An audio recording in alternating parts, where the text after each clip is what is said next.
How to view Facebook profile as public. If you want to view your Facebook profile as public, then follow these steps. It is a very simple and easy process, so just follow along. Firstly, open Facebook on your device and make sure that you are logged in to your account. If you are not logged in to your own account, then log in now. After logging in, from the home page, tap on the menu icon from the bottom. From the menu section, tap on your profile at the very top. When you do that, then your profile will open on a full screen. Here on the middle of the screen, you will see three options: Add to Story, Edit Profile, and a three-dot icon.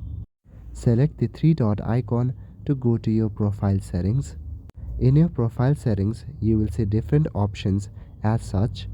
Search for the option View As and click on it. After that, your profile will be showed to you how other people see your profile. So that is it for this video. I will see you in the next one. Thank you.